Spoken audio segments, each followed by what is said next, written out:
ದರ್ಶನ್ ಗ್ಯಾಂಗ್ನಿಂದ ರೇಣುಕಾಸ್ವಾಮಿ ಕೊಲೆ ಪ್ರಕರಣದಲ್ಲಿ ಚಿತ್ರದುರ್ಗದಲ್ಲಿ A7 ಜಗ್ಗನನ್ನ ಈಗ ಬಂಧಿಸಿದ್ದಾರೆ. ಮಗನ ಬಂಧನದ ಬಗ್ಗೆ ತಾಯಿ ಸುಲೋಚನಮ್ಮನವರು ಪ್ರತಿಕ್ರಿಯೆಯನ್ನ ಕೊಟ್ಟಿದ್ದಾರೆ. ಪಾಪ ತಾಯಿಗೆ ಏನು ಗೊತ್ತಾಗುತ್ತದೆ. ನನ್ನ ಮಗ ದರ್ಶನ್ನ ದೊಡ್ಡ ಅಭಿಮಾನಿ. ಹೌದು, ಇದ್ದಾರೆ, ತುಂಬಾ ಜನ ಇದ್ದಾರೆ. ರಘು ಜೊತೆಗೆ ನನ್ನ ಮಗ ಹೋಗಿ ಬರ್ತಾ ಇದ್ದ.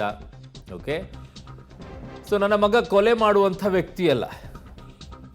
ಆ ತಾಯಿಗೆ ತನ್ನ ಮಗ ಹೇಗೆ ಇದ್ರೂ ಕೂಡ ಮುದ್ದಾಗೆ ಇರ್ತಾನೆ.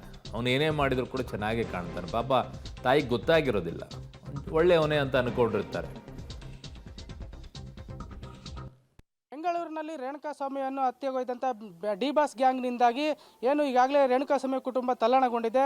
ಆ ಪ್ರಕರಣದಲ್ಲಿ ಮತ್ತೋರ್ವ ಆರೋಪಿಯಾಗಿರುವಂಥ ಆಟೋ ಜಗದೀಶ್ ಅವರು ಇಂದು ಸರೆಂಡರ್ ಆಗಿದ್ದಾರೆ. ಈ ಬಗ್ಗೆ ಮಾತನಾಡಲಿಕ್ಕೆ ನಮ್ಮೊಂದಿಗೆ ಅವರ ತಾಯಿ ಇದ್ದಾರೆ, ಅವ್ರನ್ನ ಮಾತನಾಡಿಸ್ತೀನಿ.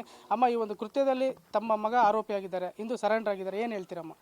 ಸರೆಂಡರ್ ಆದ್ರಿಂದ ಏನು ನಡೆದತ್ತೆ ಅಂತ ಹೇಳ್ರಿ ಸರ್. ನಾವು ಎಲ್ಲಿ ಹೋಗಿದ್ದಾನೆ ಅನ್ನೋದು ಭಾಳ ಇದಿತ್ತು. ಯಾರಿಗೂ ಸಿಕ್ಕಿಲ್ಲ, ಸ್ಟೇಷನ್ ಹೋಗಿಲ್ಲ ಅಂದ್ರೆ ಭಾಳ ನಮಗೆ ಆತಂಕ ಆಗಿತ್ತು.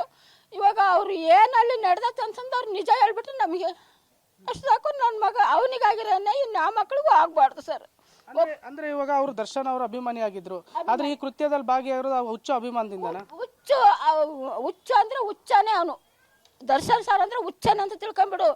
ಒಂದು ಫೋಟೋ ತಗ್ಸ್ಕೊಂಬರ್ಲಿ, ಒಂದು ಕೇಕ್ ಕಟ್ ಮಾಡೋದಾಗ್ಲಿ, ಮಕ್ಳು ಕರ್ಕೊಂಡೋಗಿ ಮಾಡೋದಾಗ್ಲಿ, ಫ್ರೆಂಡ್ಸ್ ಕರ್ಕೊಂಡೋಗಿ ಮಾಡೋದಾಗ್ಲಿ, ಅದೊಂದು ಹುಚ್ಚು. ಊಟ ಇಲ್ಲದ್ರಿಲ್ಲ, ಅಲ್ಲಿ ಹೋಗಿ ಅವ್ರು ನೋಡಿ ಬಂದ್ಬಿಟ್ರೆ ಸಾಕು. ಅವರ ಹುಚ್ಚು ಅಭಿಮಾನ ಇವತ್ತು ಕೊಲೆಗಾರನ ಪಟ್ಟ ಕಟ್ಟಿದೆ. ಇತರ ಅಭಿಮಾನಿಗಳಿಗೆ ಏನು ಹೇಳಕ್ಕೆ ಇಷ್ಟಪಡ್ತೀರಾ? ಆ ಥರ ಆಗ್ಬಾರ್ದು ಸರ್. ಇದು ನಾವು ನೆಂಬು ಹೋಗಿರ್ತೀವಲ್ಲ, ಈ ಥರ ಒಂದು ಆಗುತ್ತೆ ಅಂತಂದು ಯಾರು ಹೋಗಿರಲ್ಲ, ಆಗ್ಬಾರ್ದಂಗೆ. ಅದೇ ರೀತಿ ಅಮ್ಮ, ನೀವೊಬ್ಬ ತಾಯಿಯಾಗಿ ಇವಾಗ ರೇಣುಕಾಸ್ವಾಮಿ ಅವ್ರ ತಾಯಿ ಅವ್ರ ಪರಿಸ್ಥಿತಿ ನೋಡಿದ್ದೀರಾ. ಇವಾಗ ಮಗನೇ ಬರ್ಬರುವಾಗ ಹತ್ಯೆ ಆಗಿದ್ದೇನೆ, ಏನು ಹೇಳ್ತೀರಾ? ಆಗ್ಬಾರ್ದು ಸ್ವಾಮಿ, ಹಂಗೆ ಯಾರ ಮಕ್ಳಿಗೂ ಆ ಥರ ಆಗ್ಬಾರ್ದು. ಯಾವ ಮಕ್ಳಿಗೆ ಆಗಲಿ ಅಡದೊಟ್ಟೆ ಎಷ್ಟು ನೋವಾಯ್ತು. ನನಗೆ ಕಳ್ಕೊಂಡಿರೋ ಮಗ ನೋವಾಯ್ತು. ಅವ್ರ ಮಗ ಪೂರ್ತಿ ಹೋಗಿದ್ದಾನೆ, ತುಂಬಿ ಜೀವ ಹೋಗಿರ್ತತಿ.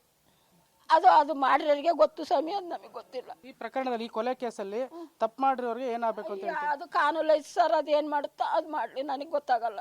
ಒಟ್ಟಾರೆ ಇದಿಷ್ಟು ಆಟೋ ಜಗದೀಶ್ ಅವರ ತಾಯಿ ಮತ್ತು ಏನು ರೇಣುಕಾಸ್ವಾಮಿ ಅವರ ತಾಯಿಗಾದ ಪರಿಸ್ಥಿತಿ ಯಾವ ತಾಯಿಗೂ ಆಗಬಾರ್ದು. ಹಾಗೆ ತಪ್ಪು ಯಾರೇ ಮಾಡಿದ್ರು ಕೂಡ ಕಾನೂನು ಅದನ್ನ ಕ್ರಮ ಕೈಗೊಳ್ಳುತ್ತೆ.